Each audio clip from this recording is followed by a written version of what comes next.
Assalamualaikum. Welcome back to my YouTube channel. In this video we are going to discuss objectives and components of IPM. So basically what is IPM? IPM stands for Integrated Pest Management. अब इसका क्या मतलब हुआ? Integrated pest management यानी हम pest management को यानी management basically क्या होता है? मैनेजमेंट बेसिकली होता है कि किसी चीज़ को इस तरह से मैनेज करना कि उसका जो कॉस्ट है वो कम हो जाए, ठीक है, यानी उस पर आने वाला जितना भी खर्चा है ना वो कम हो जाए। सो पेस्ट को कंट्रोल करने के लिए, उसकी मैनेजमेंट के लिए हम जितने भी प्रैक्टिसेस हमारे आजकल चल रहे हैं ना उन सब को अगर हम इकट्ठा यूज़ करें, इंटीग्रेट करके यूज़ करें, तो उसको हम इसमें स्टडी करते हैं इंटीग्रेटेड पेस्ट मैनेजमेंट में। यानी डिफरेंट मेथड्स को हम इंटीग्रेट करते हैं पेस्ट मैनेजमेंट के लिए। और ऑब्जेक्टिव्स क्या है पेस्ट मैनेजमेंट के? सबसे पहली बात तो मैंने आपको बता दी, रिड्यूस मैनेजमेंट कॉस्ट, यानी मैनेजमेंट कॉस्ट को रिड्यूस करने के लिए जितना भी उस पर ख़र्चा आ रहा है, पेस्ट को कंट्रोल करने के लिए जितना भी खर्चा आ रहा है उसको कम करने के लिए हम IPM की जो स्ट्रेटजीज़ हैं उनको यूज़ करते हैं। यानी फॉर एग्ज़ाम्पल अगर केमिकल्स यूज़ करते हुए हमारा 70% खर्चा आ रहा है तो हम क्या करते हैं कि हम कोई ऐसा मेथड यूज़ करते हैं जिससे ये जो कॉस्ट है ये कम हो जाए। उसके बाद सेकंड इसका ऑब्जेक्टिव क्या है? मिनिमाइज़ इन्वायरमेंटल पोल्यूशन, यानी हमने कुछ ऐसा मेथड यूज़ करना है पेस्ट को कंट्रोल करने के लिए जो पेस्ट को तो ख़त्म कर दे लेकिन हमारे इन्वायरमेंट को जो है ना उसको इफ़ेक्ट ना करे।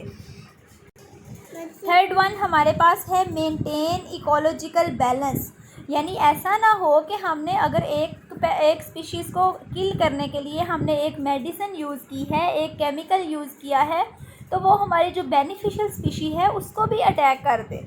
यानी हमने ऐसा मेथड यूज़ करना है जो इकोलॉजिकल बैलेंस को भी मेंटेन रखे। इकोलॉजिकल बैलेंस बेसिकली क्या है कि जिस स्पीशीज़ की जितनी ज़रूरत है या जो बेनिफिशियल स्पीशीज़ हैं उनको कोई नुकसान ना पहुँचे। अभी हमने बेसिकली बात की थी कि हमने जो IPM के ऑब्जेक्टिव्स हैं वो बेसिकली कौन कौन से हैं। तो 3 मेजर ऑब्जेक्टिव्स हैं IPM के: मैनेजमेंट कॉस्ट को कम करना, मिनिमाइज़ करना इन्वायरमेंटल पोल्यूशन को, और इकोलॉजिकल बैलेंस को मेंटेन रखना। अब हमने बात करनी है IPM के कंपोनेंट्स की। IPM की बेसिकली 5 कंपोनेंट्स हैं। फर्स्ट वन है मैकेनिकल कंट्रोल, सेकंड वन है physical control, third one is cultural control, fourth one is biological control and the fifth one is chemical control. अब हम इनको ना एक ब्रीफ सा इनका इंट्रोडक्शन ले लेते हैं, वैसे हम इनको सेपरेट टॉपिक्स में भी स्टडी करेंगे। सबसे पहले क्या है? Mechanical control. मैकेनिकल कंट्रोल ये बेसिकली एक ऐसा कंट्रोल है मैकेनिकल कंट्रोल बेसिकली एक ऐसा कंट्रोल है जिसमें हम मैनुअल डिवाइसेस यूज़ करते हैं। फॉर एग्ज़ाम्पल हम हाथ से पिक कर सकते हैं किसी पेस्ट को, या फिर हम जो चूना लगा देते हैं इनके गिर्द, दरख्तों के गिर्द, ठीक है, वो भी पेस्ट को कुछ को चढ़ने नहीं देता। यानी ये जो मैनुअली हम तरीके यूज़ करते हैं ना वो सारे किस में आते हैं? मैकेनिकल कंट्रोल में। फ़िज़िकल कंट्रोल एक बेसिकली ऐसा कंट्रोल होता है जिसमें हम फ़िज़िकल इन्वायरमेंट को चेंज कर देते हैं। जैसे अक्सर आपने देखा होगा हम गंदम सुखाते हैं जब तेज़ धूप होती है, तो वो भी बेसिकली पेस्ट को कंट्रोल करने के लिए होता है। कल्चरल कंट्रोल में वो सारी प्रैक्टिसेस आ जाएंगी जो हम ट्रेडिशनली करते हैं, जैसे हल चलाना है, ठीक है, खाद वगैरह डालना है, वो सारा कल्चरल प्रैक्टिसेस में आ जाएगा।